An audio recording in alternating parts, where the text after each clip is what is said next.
भारत ने अब तक सबसे ज्यादा मेडल जीते हैं। ओलंपिक में किस खिलाड़ी ने सबसे ज्यादा पदक जीते हैं?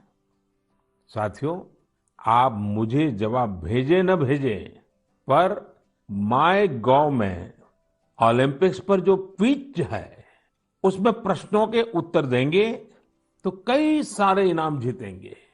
ऐसे बहुत सारे प्रश्न माय गॉव के रोड टू टोक्यो क्विज में है। आप रोड टू टोक्यो क्विज में भाग लें। भारत ने पहले कैसा परफॉर्म किया है, हमारी टोक्यो ओलंपिक्स के लिए अब क्या तैयारी है, ये सब खुद जानें और दूसरों को भी बताएं। मैं आप सबसे आग्रह करना चाहता हूं कि आप इस क्विज कंपटीशन में जरूर हिस्सा लीजिए। साथियों, जब बात टोक्यो ओलंपिक्स की हो रही हो तो भला मिल्खा सिंह जी जैसे लीजेंडरी एथलीट को कौन भूल सकता है। कुछ दिन पहले ही कोरोना ने उन्हें हमसे छीन लिया। जब वे अस्पताल में थे तो मुझे उनसे बात करने का अवसर मिला था। बात करते हुए मैंने उनसे आग्रह किया था। मैंने कहा था कि आपने तो 1964 में टोक्यो ओलंपिक्स में भारत का प्रतिनिधित्व किया था, इसलिए इस बार जब हमारे खिलाड़ी ओलंपिक्स के लिए टोक्यो जा रहे हैं तो आपको हमारे एथलीट्स का मनोबल बढ़ाना है, उन्हें अपने संदेश से प्रेरित करना है। वो खेल को लेकर इतना समर्पित और भावुक थे कि बीमारी में भी उन्होंने तुरंत ही इसके लिए हामी भर दी। लेकिन दुर्भाग्य से नियति को कुछ और मंजूर था। मुझे आज भी याद है 2014 में वो सूरत आए थे। हम लोगों ने एक नाइट मैराथन का उद्घाटन किया था। उस समय उनसे जो गपशप हुई, खेलों के बारे में जो बात हुई, उससे मुझे भी बहुत प्रेरणा मिली थी। हम सब जानते हैं कि मिल्खा सिंह जी का पूरा परिवार स्पोर्ट्स को समर्पित रहा है, भारत का गौरव बढ़ाता रहा है। साथियों, जब टैलेंट, डेडिकेशन, डिटर्मिनेशन और स्पोर्ट्समैन स्पिरिट एक साथ मिलते हैं तब जाकर कोई चैंपियन बनता है। हमारे देश में तो अधिकांश खिलाड़ी छोटे छोटे शहरों, कस्बों, गांवों से निकल करके आते हैं। टोक्यो जा रहे ओलंपिक दल में भी कई ऐसे खिलाड़ी शामिल हैं जिनका जीवन बहुत प्रेरित करता है। हमारे प्रवीण जाधव जी के बारे में आप सुनेंगे तो आपको भी लगेगा कि कितने कठिन संघर्षों से गुजरते हुए प्रवीण जी यहाँ पहुंचे हैं। प्रवीण जाधव जी महाराष्ट्र के सातारा जिले के एक गांव के रहने वाले हैं। वो आर्चरी के बेहतरीन खिलाड़ी हैं। उनके माता पिता मजदूरी कर परिवार चलाते हैं और अब उनका बेटा अपना पहला ओलंपिक्स खेलने टोक्यो जा रहा है। ये सिर्फ उनके माता पिता ही नहीं, हम सभी के लिए कितने गौरव की बात है। ऐसे ही एक और खिलाड़ी हैं हमारी नेहा गोयल जी। नेहा टोक्यो जा रही महिला हॉकी टीम की सदस्य हैं। उनकी माँ और बहनें साइकिल की फैक्ट्री में काम करके परिवार का खर्च जुटाती हैं। नेहा की तरह ही दीपिका कुमारी जी के जीवन का सफर भी उतार चढ़ाव भरा रहा है। दीपिका के पिता ऑटो रिक्शा चलाते हैं और उनकी माँ नर्स हैं। और अब देखिए, दीपिका अब टोक्यो ओलंपिक्स में भारत की तरफ से एकमात्र महिला तीरंदाज है। कभी विश्व की नंबर 1 तीरंदाज रही दीपिका के साथ हम सबकी शुभकामना है। साथियों, जीवन में हम जहां भी पहुंचते हैं, जितनी भी ऊंचाई प्राप्त करते हैं, जमीन से ये जुड़ाव हमेशा हमें अपनी जड़ों से बांधे रखता है। संघर्ष के दिनों के बाद मिली सफलता का आनंद भी कुछ और ही होता है। टोक्यो जा रहे हमारे खिलाड़ियों ने बचपन में साधनों, संसाधनों की हर कमी का सामना किया, लेकिन वो डटे रहे, जुटे रहे। उत्तर प्रदेश के मुजफ्फरनगर की प्रियंका गोस्वामी जी का जीवन भी बहुत सीख देता है। प्रियंका के पिता बस कंडक्टर है। बचपन में प्रियंका को वो बैग बहुत पसंद था जो मेडल पाने वाली खिलाड़ियों को मिलता है। इसी आकर्षण में उन्होंने पहली बार रेस वॉकिंग प्रतियोगिता में हिस्सा लिया था। अब आज वो इसकी बड़ी चैंपियन है। जावलिन थ्रो में भाग लेने वाले शिवपाल सिंह जी बनारस के रहने वाले हैं। शिवपाल जी का तो पूरा परिवार ही इस खेल से जुड़ा हुआ है। इनके पिता, चाचा और भाई सभी भाला फेंकने में एक्सपर्ट हैं। परिवार की यही परंपरा उनके लिए टोक्यो ओलंपिक्स में काम आने वाली है। टोक्यो ओलंपिक के लिए जा रहे हैं चिराग शेट्टी और उनके पार्टनर सात्विक साईराज का हौसला भी प्रेरित करने वाला है। हाल ही में चिराग के नाना जी का कोरोना से निधन हो गया था। सात्विक भी खुद पिछले साल कोरोना पॉजिटिव हो गए थे, लेकिन इन मुश्किलों के बाद भी ये दोनों मेंस डबल शटल कंपटीशन में अपना सर्वश्रेष्ठ देने की तैयारी में जुटे हैं। एक और खिलाड़ी से मैं आपका परिचय कराना चाहूंगा। यह है हरियाणा के भिवानी के मनीष कौशिक जी। मनीष जी खेती किसानी वाले परिवार से आते हैं। बचपन में खेतों में काम करते करते मनीष को बॉक्सिंग का शौक हो गया था। आज ये शौक उन्हें टोक्यो ले जा रहा है। एक और खिलाड़ी हैं सीए भवानी देवी जी। नाम भवानी है और ये तलवारबाजी में एक्सपर्ट है। चेन्नई के रहने वाली भवानी पहली भारतीय फेंसर है जिन्होंने ओलंपिक में क्वालिफाई किया है।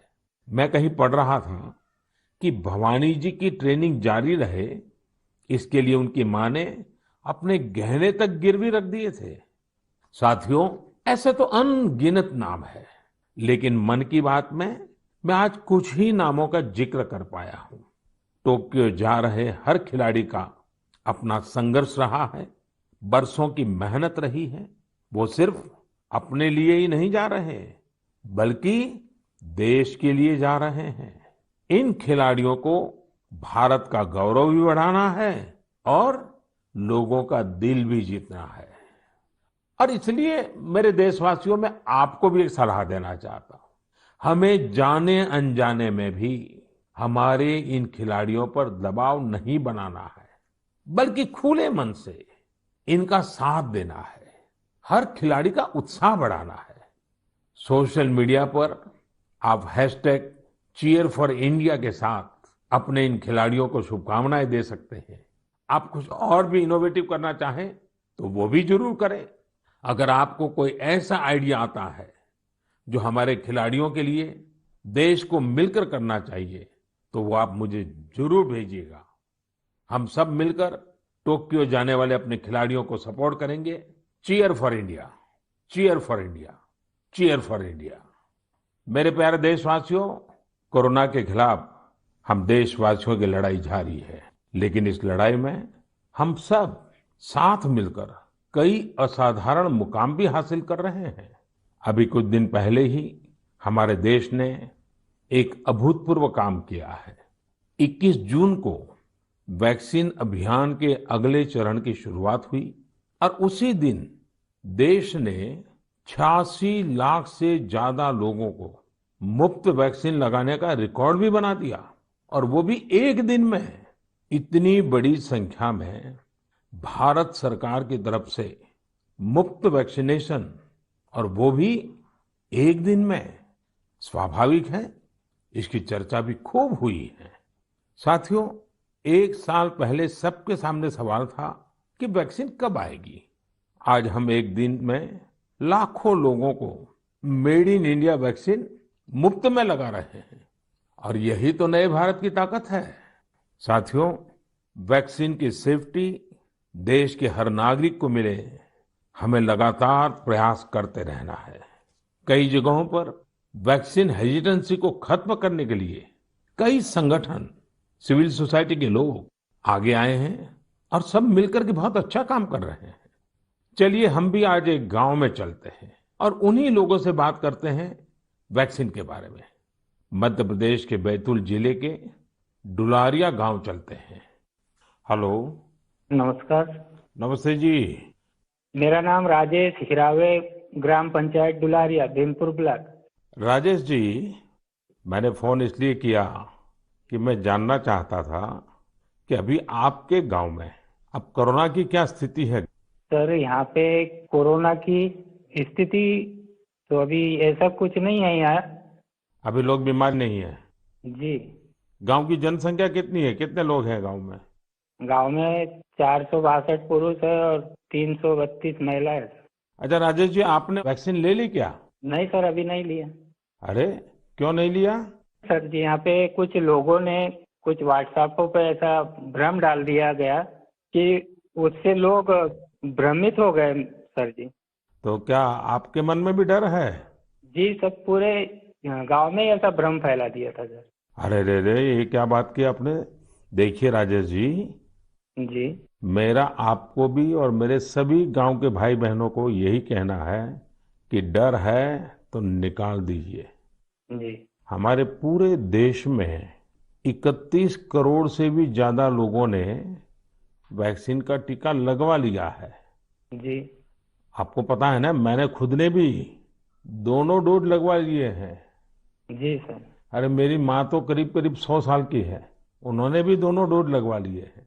कभी कभी किसी को इससे बुखार वगैरह आता है, पर वो बहुत मामूली होता है, कुछ घंटों के लिए ही होता है। देखिए, वैक्सीन नहीं लेना बहुत खतरनाक हो सकता है। जी। इससे आप खुद को तो खतरे में डालते ही हैं, साथ ही में परिवार और गांव को भी खतरे में डाल सकते हैं। जी।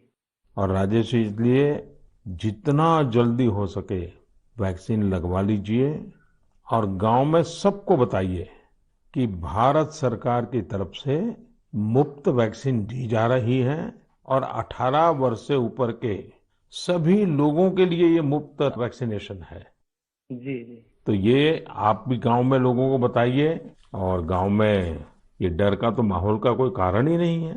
कारण यही सर, कुछ लोगों ने ऐसी गलत अफवाह फैला दी जिससे लोग बहुत ही भयभीत हो गए। उसका उदाहरण देते, जैसा उस वैक्सीन को लगाने से बुखार आना, बुखार से और बीमारी फैल जाना, मतलब आदमी की मौत हो जाना, यहाँ तक के वो अफवाह फैला। हो देखिए, आज तो इतने रेडियो, इतने टीवी, इतनी सारी खबरें मिलती हैं, और इसलिए लोगों को समझाना बहुत सरल हो जाता है। और देखिए, मैं आपको बताऊं, भारत के अनेक गांव ऐसे हैं जहां सभी लोग वैक्सीन लगवा चुके हैं, यानी गांव के 100% लोग। जैसे मैं आपको एक उदाहरण देता हूं, जी। कश्मीर में बांदीपुरा जिला है। इस बांदीपुरा जिले में एक व्यवन गांव के लोगों ने मिलकर 100%, 100% वैक्सीन का लक्ष्य बनाया और उसे पूरा भी कर दिया। आज कश्मीर के इस गांव के 18 साल से ऊपर के सभी लोग टीका लगवा चुके हैं। नागालैंड के भी 3 गांवों के बारे में मुझे पता चला कि वहां भी सभी लोगों ने 100%, 100% टीका लगवा लिया है। जी। जी। राजेश जी, आपको भी अपने गांव, अपने आसपास के गांव में ये बात पहुंचानी चाहिए। और आप भी जैसे कहते हैं, ये भ्रम है, बस ये भ्रम ही है। जी। जी। तो भ्रम का जवाब यही है कि आपको खुद को टीका लगा करके समझाना पड़ेगा सबको। करेंगे ना आप? जी सर। पक्का करेंगे?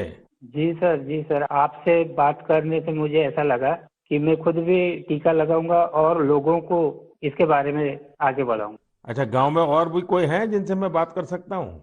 जी है सर। कौन बात करेगा? हेलो सर, नमस्कार। नमस्ते जी, कौन बोल रहे हैं? मेरा नाम है किशोरीलाल धुर्वे। तो किशोरीलाल जी, अभी राजेश जी से बात हो रही थी, जी सर। और वो तो बड़े दुखी होकर के भी बता रहे थे कि वैक्सीन को लेकर लोग अलग अलग बातें करते हैं। जी। आपने भी ऐसा सुना है क्या? हाँ, सुना तो हूँ सर वैसा। क्या सुना है? क्योंकि है सर, ये पास में महाराष्ट्र है, तो उधर से कुछ रिश्तेदारी से जुड़े लोग मतलब कुछ अफवाह फैलाते कि हम्म। वैक्सीन लेने से लोग मर रहे हैं, कोई बीमार हो रहा है। इस तरह लोगों के पास ज्यादा भ्रम है सर, इसलिए नहीं ले रहे। नहीं, कहते क्या है, अब कोरोना चला गया ऐसा कहते हैं? जी। कोरोना से कुछ नहीं होता ऐसा कहते हैं?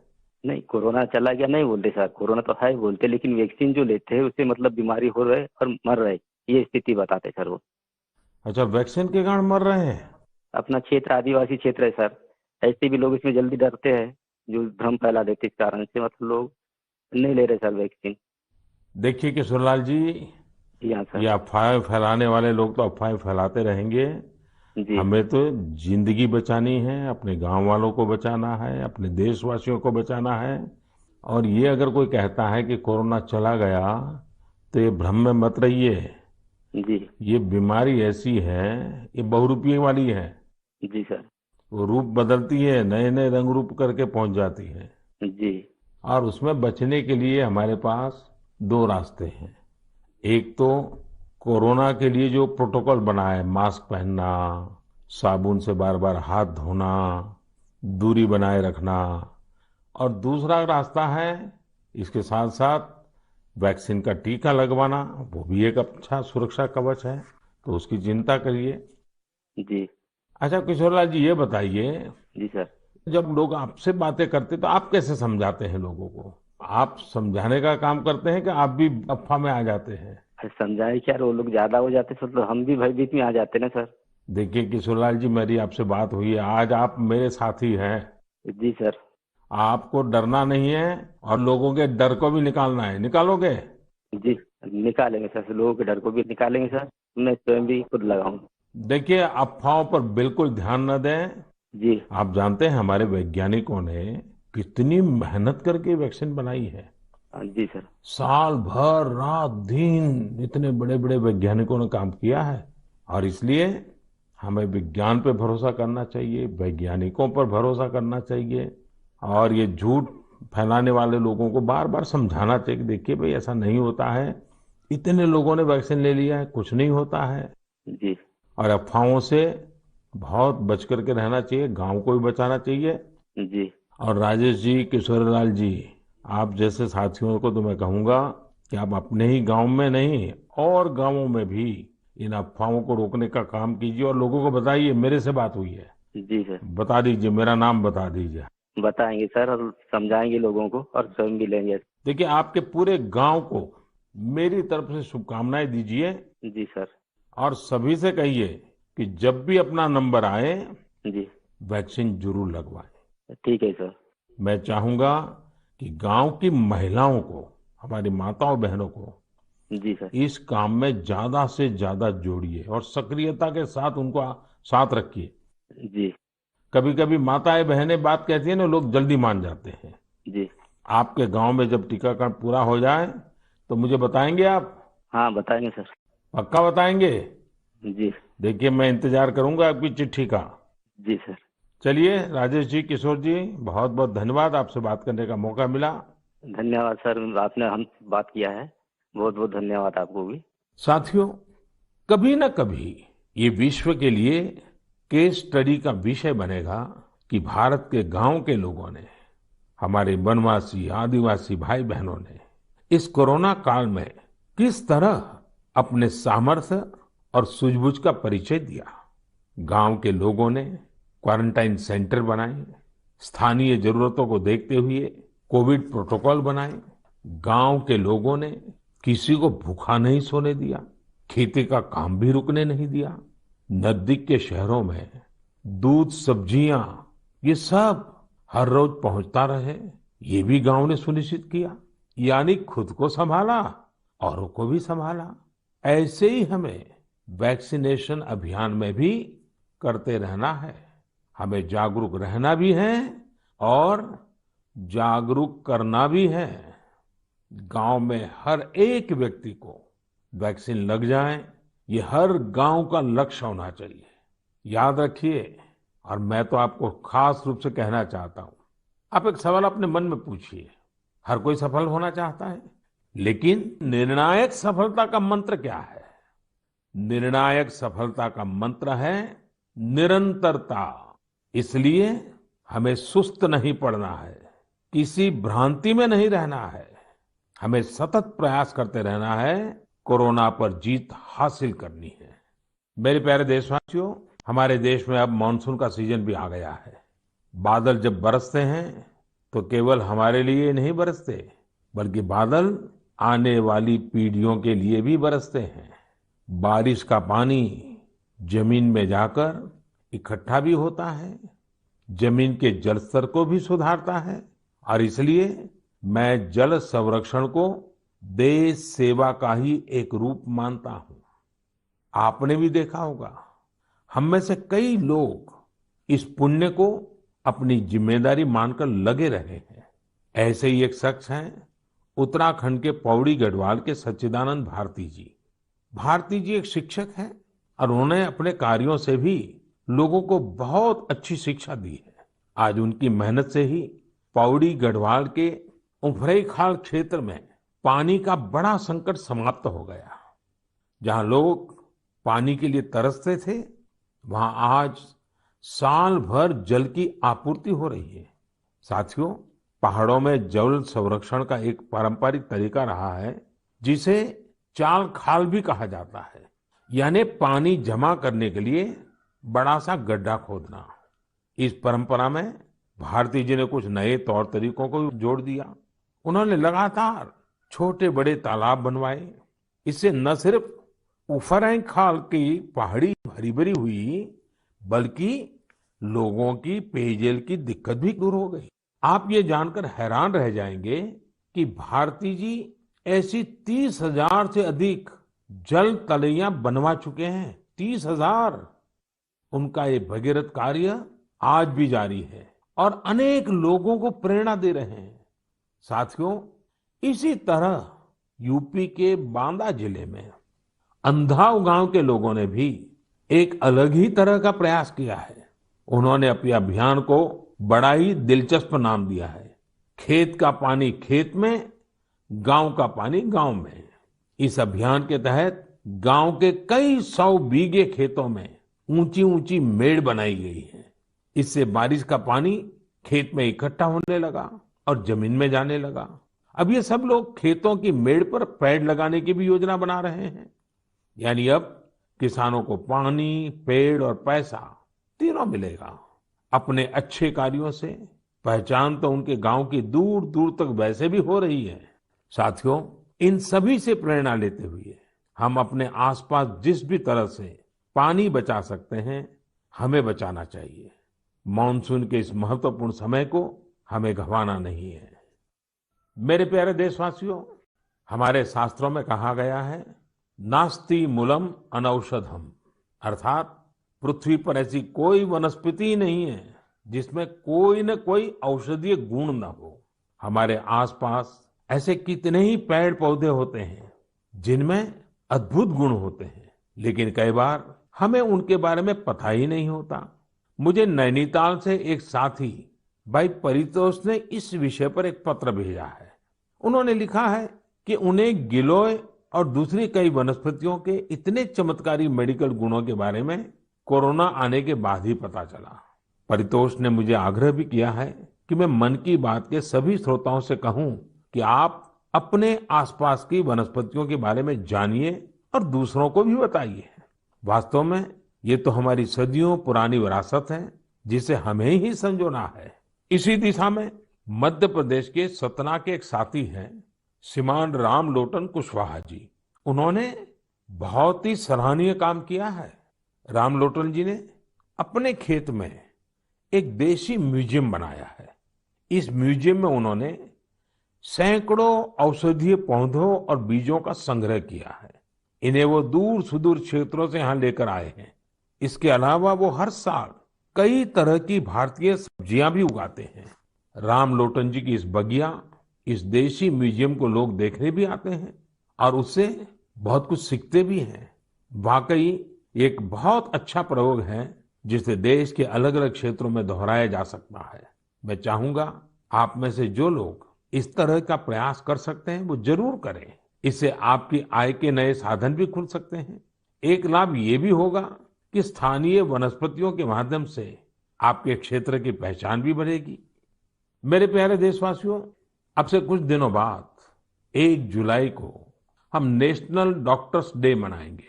ये दिन देश के महान चिकित्सक और स्टेट्समैन डॉक्टर बीसी राय की जन्म जयंती को समर्पित है।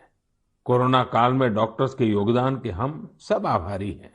हमारे डॉक्टर्स ने अपनी जान की परवाह न करते हुए हमारी सेवा की है। इसलिए इस बार नेशनल डॉक्टर्स डे और भी खास हो जाता है।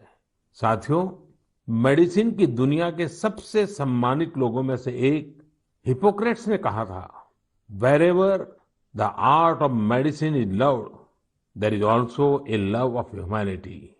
यानी जहां आर्ट ऑफ मेडिसिन के लिए प्रेम होता है, वहां मानवता के लिए भी प्रेम होता है। डॉक्टर्स इसी प्रेम की शक्ति से ही हमारी सेवा कर पाते हैं। इसलिए हमारा ये दायित्व है कि हम उतने ही प्रेम से उनका धन्यवाद करें, उनका हौसला बढ़ाएं। वैसे हमारे देश में कई लोग ऐसे भी हैं जो डॉक्टर्स की मदद के लिए आगे बढ़कर काम करते हैं। श्रीनगर से एक ऐसे ही प्रयास के बारे में मुझे पता चला। यहाँ डल झील में एक बोट एम्बुलेंस सर्विस की शुरुआत की गई। इस सेवा को श्रीनगर के तारिक अहमद पटलू जी ने शुरू किया, जो एक हाउस बोट ओनर है। उन्होंने खुद भी कोविड-19 से जंग लड़ी है और इसी से उन्हें एम्बुलेंस सर्विस शुरू करने के लिए प्रेरित किया। उनकी इस एम्बुलेंस से लोगों को जागरूक करने का अभियान भी चल रहा है। वो लगातार एम्बुलेंस से अनाउंसमेंट भी कर रहे हैं। कोशिश यही है कि लोग मास्क पहनने से लेकर दूसरी हर जरूरी सावधानी बरतें। साथियों, डॉक्टर्स डे के साथ ही 1 जुलाई को चार्टर्ड अकाउंटेंट्स डे भी मनाया जाता है। मैंने कुछ वर्ष पहले देश के चार्टर्ड अकाउंटेंट्स से ग्लोबल लेवल की भारतीय ऑडिट फर्म्स का उपहार मांगा था। आज मैं उन्हें इसकी याद दिलाना चाहता हूँ। अर्थव्यवस्था में पारदर्शिता लाने के लिए चार्टर्ड अकाउंटेंट्स बहुत अच्छी और सकारात्मक भूमिका निभा सकते हैं। मैं सभी चार्टर्ड अकाउंटेंट्स, उनके परिवार के सदस्यों को अपनी शुभकामनाएं देता हूँ। मेरे प्यारे देशवासियों, कोरोना के खिलाफ भारत की लड़ाई की एक बड़ी विशेषता है। इस लड़ाई में देश के हर व्यक्ति ने अपनी भूमिका निभाई है। मैंने मन की बात में अक्सर इसका जिक्र किया है, लेकिन कुछ लोगों को शिकायत भी रहती है कि उनके बारे में उतनी बात नहीं हो पाती है। अनेक लोग, चाहे बैंक स्टाफ हो, टीचर्स हो, छोटे व्यापारी या दुकानदार हो, दुकानों में काम करने वाले लोग हों, रेहड़ी पटरी वाले भाई बहन हो, सिक्योरिटी वॉचमैन या फिर पोस्टमैन और पोस्ट ऑफिस के कर्मचारी, दरअसल यह लिस्ट बहुत ही लंबी है और हर किसी ने अपनी भूमिका निभाई है। शासन प्रशासन में भी कितने ही लोग अलग अलग स्तर पर जुटे रहे हैं। साथियों, आपने संभवतः भारत सरकार में सचिव रहे गुरुप्रसाद महापात्र जी का नाम सुना होगा। मैं आज मन की बात में उनका जिक्र भी करना चाहता हूँ। गुरुप्रसाद जी को कोरोना हो गया था। वो अस्पताल में भर्ती थे और अपना कर्तव्य भी निभा रहे थे। देश में ऑक्सीजन का उत्पादन बढ़े, दूर सुदूर इलाकों तक ऑक्सीजन पहुंचे, इसके लिए उन्होंने दिन रात काम किया। एक तरफ कोर्ट कचहरी का चक्कर, मीडिया का प्रेशर, एक साथ कई मोर्चों पर वो लड़ते रहे। बीमारी के दौरान उन्होंने काम करना बंद नहीं किया। मना करने के बाद भी वो जीत करके ऑक्सीजन पर होने वाली वीडियो कॉन्फ्रेंस में भी शामिल हो जाते थे। देशवासियों की इतनी चिंता थी उन्हें, वो अस्पताल के बेड पर खुद की परवाह किए बिना देश के लोगों तक ऑक्सीजन पहुंचाने के लिए इंतजाम में जुटे रहे। हम सबके लिए दुखद है कि इस कर्मयोगी को भी देश ने खो दिया है। कोरोना ने उन्हें हमसे छीन लिया है। ऐसे अनगिनत लोग हैं जिनकी चर्चा कभी हो नहीं पाई। ऐसे हर व्यक्ति को हमारी श्रद्धांजलि यही होगी कि हम कोविड प्रोटोकॉल का पूरी तरह पालन करें, वैक्सीन जरूर लगवाएं। मेरे प्यारे देशवासियों, मन की बात की सबसे अच्छी बात यह है कि इसमें मुझसे ज्यादा आप सबका योगदान रहता है। अभी मैंने माय गॉव में एक पोस्ट देखी जो चेन्नई के थिरु आर गुरुप्रसाद जी की है। उन्होंने जो लिखा है वो जानकर आपको भी अच्छा लगेगा। उन्होंने लिखा है कि वो मन की बात प्रोग्राम के रेगुलर लिसनर है। गुरुप्रसाद जी की पोस्ट से अब मैं कुछ पंक्तियां कोट कर रहा हूं। उन्होंने लिखा है, जब भी आप तमिलनाडु के बारे में बात करते हैं तो मेरा इंटरेस्ट और भी बढ़ जाता है। आपने तमिल भाषा और तमिल संस्कृति की महानता, तमिल त्योहारों और तमिलनाडु के प्रमुख स्थानों की चर्चा की है। गुरुप्रसाद जी आगे लिखते हैं कि मन की बात में मैंने तमिलनाडु के लोगों की उपलब्धियों के बारे में भी कई बार बताया है। थिरुकुरल के प्रति आपके प्यार और थिरुवल्लुवर जी के प्रति आपके आदर का तो कहना ही क्या। इसलिए मैंने मन की बात में आपने जो कुछ भी तमिलनाडु के बारे में बोला है उन सबको संकलित कर एक ई बुक तैयार की है। क्या आप इस ई बुक को लेकर कुछ बोलेंगे और इसे नमो ऐप पर भी रिलीज करेंगे? धन्यवाद। ये मैं गुरु प्रसाद जी का पत्र आपके सामने पढ़ रहा था। गुरु प्रसाद जी, आपकी ये पोस्ट पढ़कर बहुत आनंद आया। अब आप अपनी ई बुक में एक और पेज जोड़ दीजिए। नान तमिल कला चाराक्तिन पेरिय अभिमानी, नान उलगतलय पलमयान तमिल मोलियन पेरिय अभिमानी। उच्चारण का दोष अवश्य होगा, लेकिन मेरा प्रयास और मेरा प्रेम कभी भी कम नहीं होगा। जो तमिल भाषी नहीं है उन्हें मैं बताना चाहता हूँ, गुरु प्रसाद जी को मैंने कहा है, मैं तमिल संस्कृति का बहुत बड़ा प्रशंसक हूँ। मैं दुनिया की सबसे पुरानी भाषा तमिल का बड़ा प्रशंसक हूँ। साथियों, हर हिंदुस्तानी को विश्व की सबसे पुरातन भाषा हमारे देश की है, इसका गुणगान करना ही चाहिए, उस पर गर्व महसूस करना चाहिए। मैं भी तमिल को लेकर बहुत गर्व करता हूँ। गुरु प्रसाद जी, आपका ये प्रयास मेरे लिए एक नई दृष्टि देने वाला है, क्योंकि मैं मन की बात करता हूँ तो सहज सरल तरीके से अपनी बात रखता हूँ। मुझे नहीं मालूम था कि इसका ये भी एक एलिमेंट था। आपने जब पुरानी सारी बातों को इकट्ठा किया तो मैंने भी उसे एक बार नहीं बल्कि 2 बार पढ़ा। गुरु प्रसाद जी, आपकी इस बुक को मैं नमो ऐप पर जरूर अपलोड करवाऊंगा। भविष्य के प्रयासों के लिए आपको बहुत बहुत शुभकामनाएं। मेरे प्यारे देशवासियों, आज हमने कोरोना की कठिनाइयों और सावधानियों पर बात की। देश और देशवासियों की कई उपलब्धियों पर भी चर्चा की। अब एक और बड़ा अवसर भी हमारे सामने है। 15 अगस्त भी आने वाला है। आजादी के 75 वर्ष का अमृत महोत्सव हमारे लिए बहुत बड़ी प्रेरणा है। हम देश के लिए जीना सीखें। आजादी की जंग देश के लिए मरने वालों की कथा है। आजादी के बाद के इस समय को हमें देश के लिए जीने वालों की कथा बनाना है। हमारा मंत्र होना चाहिए इंडिया फर्स्ट। हमारे हर फैसले, हर निर्णय का आधार होना चाहिए इंडिया फर्स्ट। साथियों, अमृत महोत्सव में देश ने कई सामूहिक लक्ष्य भी तय किए हैं। जैसे हमें अपने स्वाधीनता सेनानियों को याद करते हुए उनसे जुड़े इतिहास को पुनर्जीवित करना है। आपको याद होगा कि मन की बात में मैंने युवाओं से स्वाधीनता संग्राम पर इतिहास लेखन करके शोध करने इसकी अपील की थी।